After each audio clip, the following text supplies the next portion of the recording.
ዲያስፖራዋ እህቴ፣ ዲያስፖራው ወንድሜ በስደት ያለህ በሊቢያ፣ በሱዳን፣ በሶማሌ በምናምን ተንከራተሽ እንግሊዝ ሀገር ለገባኸው አላማህ ምንድን ነው? እቅድህስ ምንድን ነው? የመሰደድህስ ሚስጥር ምንድን ነው? ጊዜ ሳይሄድብህ ጊዜ ሳያመልጥህ ሳታስበው 20 ዓመት ሞላኝ ሳትል ሳታስበው 10 ዓመት ሞላኝ ሳትል ንቃ ወይ ንቂ። ሰው እንዴት እንግሊዝ ሀገር ገብቶ ቃና ያያል?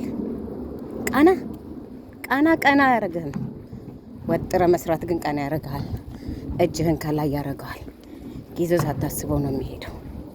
ስለዚህ ልምከርሽ የተሰደድሽበት ዓላማ በባህር በበረዶ በምንድነው ስሙ ይሄ በአሸዋ ያን ሁሉ መከራ ገብተሽ ያን ሁሉ መከራ አይተሽ እንግሊዝ ሀገር ከገባሽ በኋላ ወይ ቋንቋ ትማሪ ወይ ስራ ትሰሪ ቁጭ ብለሽ ቃና የምታዩዋ እህቴ በእውነት ንቂ።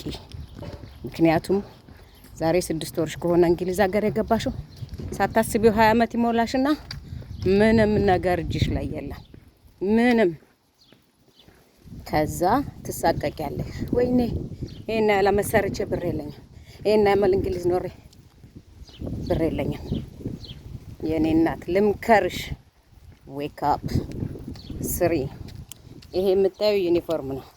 እንዴት እንደምኮራበት ለብሼው ወክ ሳረግ ደስ ይለኛል። ለምን ገንዘቤ ነው፣ ስራዬ፣ ጉልበቴ።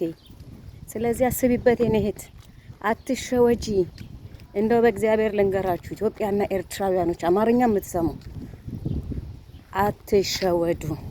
ጊዜው ሳታውቁት ልም ነው የሚለው፣ ሳታስቡት ጭልጥ ነው የሚለው።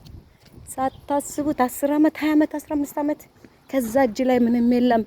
ደግሜ ልንገርሽ ቀና አያደርግሽም። ቀና የሚያደርግሽ እጅሽን ከላይ የሚያደርገው ስራሽ ነው። ስራ ስትሰሪ ገንዘብ ስትሰሪ ያኔ ቀናት ያለሽ እጅሽም ከላይ ይሆናል። 1 ሰዓት ቴሌቪዥን የምታይበትን 1 ሰዓት ወጥተሽ ብትሰሪበት እንግሊዝ ሀገር በአሁን ሰዓት መነሻ ደሞዝ በሰዓት 12 ፓውንድ ነው። አየሽ 1 ሰዓት ቁጭ ብለሽ ቲቪ ስታይ 12 ሰዓት እንዳጣሽ አስቢ፣ 12 ፓውንድ እንዳጣሽ አስቢ። ምንም ነገር አያዝሽ።